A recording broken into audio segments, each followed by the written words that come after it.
Здравствуйте, я бы хотела начать свое выступление с двух вопросов. И первый, кто из присутствующих здесь ест свинину? Пожалуйста, поднимите руку. О, это много. А кто из вас вообще видел живую свинью, которая дает мясо?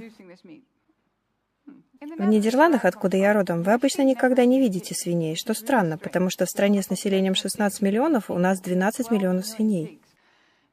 И, конечно, голландцы не могут съесть всех этих свиней, они съедают около трети, а остальное идет на экспорт в разные страны Европы и мира. К примеру, Великобритания, Германия.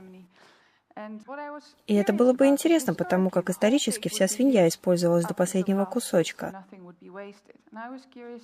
так, чтобы ничего не пропало. Так ли это до сих пор? Я провела около 3 лет, исследуя это. Я проследила за одной свиньей с номером 05049. Весь путь до конца и до тех продуктов, которые сделаны из нее.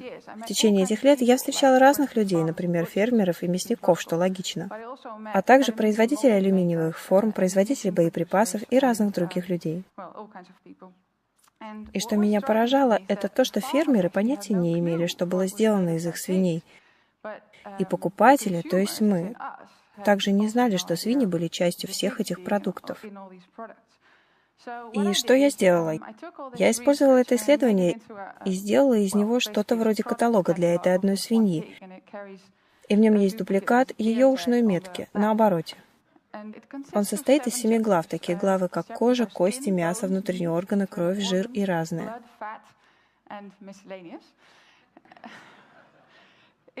Всего общий вес стоит 3,7 килограмма. И чтобы показать, как часто вы на самом деле встречаетесь с частями этой свиньи в обычной жизни, я хочу показать несколько картинок из книги. Вы, вероятно, начинаете свой день в душе. Итак, в мыле жирные кислоты, сделанные из кипящего жира свиных костей, используются как отвердитель и для придания блеска. Затем, если вы оглядитесь в своей ванной, то увидите много продуктов, например, шампунь, кондиционер, крем против морщин, лосьон для тела, а также зубную пасту. Таким образом, до завтрака вы уже встретились со свиньей много раз.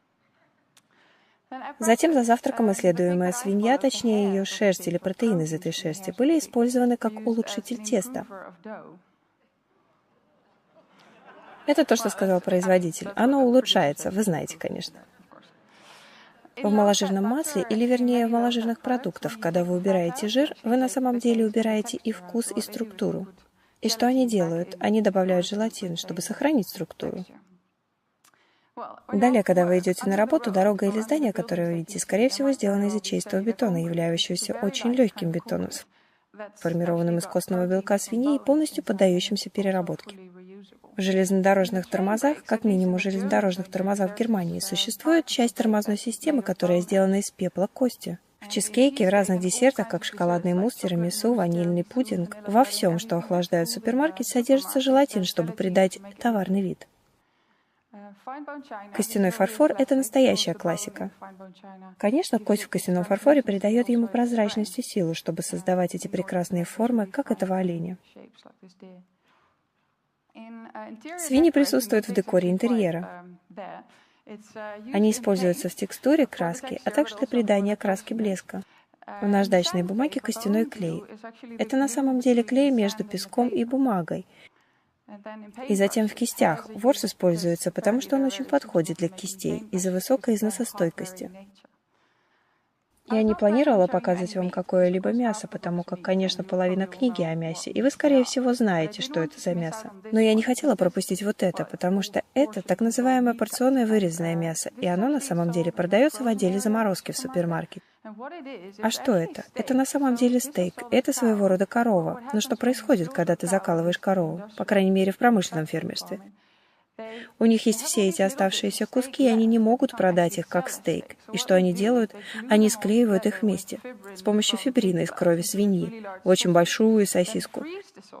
Затем замораживают, режут на маленькие куски и продают снова как стейк. Это же происходит с тунцом и морским гребешком. Далее со стейком вы, возможно, пьете пиво. В процессе пивоварения в пиве возникают мутные элементы, так чтобы избавиться от этой мутности, что некоторые компании делают, они пропускают пиво сквозь желатиновое сито, чтобы избавиться от этой мутности. Это работает и с вином, и с фруктовым соком. Существует компания в Греции, которая производит сигареты, которые содержат свиной гемоглобин в фильтре.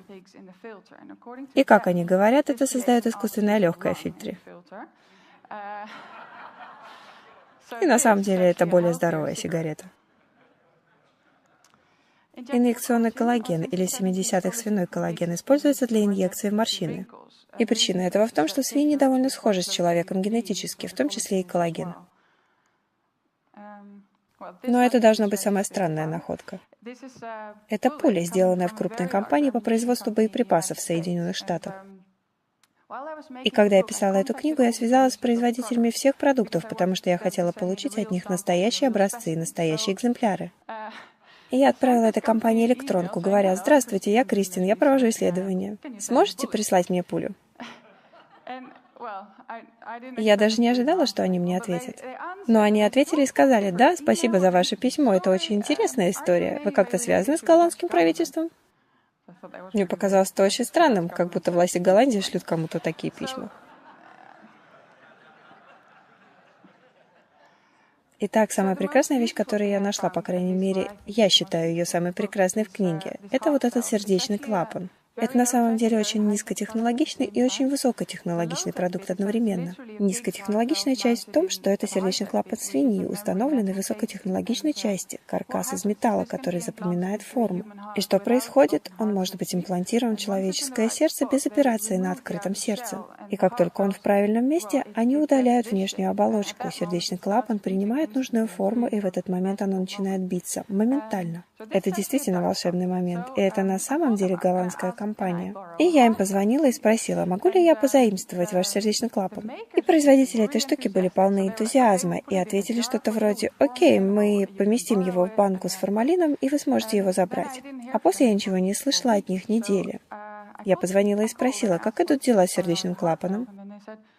И они ответили: директор компании решил не давать вам этот сердечный клапан, потому что продукт это будет ассоциироваться со свиньями. Итак, последний продукт книги, который я вам показываю, это возобновляемая энергия. Фактически для того, что мой первый вопрос: до сих пор ли свиньи используются до конца? Все еще правда? И это так, потому что все, что не может быть использовано, превращается в топливо, которое может использоваться как источник возобновляемой энергии. Всего я нашла 185 продуктов. И что они мне показали? Это, во-первых, что как минимум странно, что мы не относимся к этим свиньям как к абсолютным королям и королевам. И, во-вторых, что мы на самом деле понятия не имеем, из чего сделаны вещи, нас окружающие. Вы, возможно, думаете, что я очень люблю этих свиней. На самом деле, есть немного.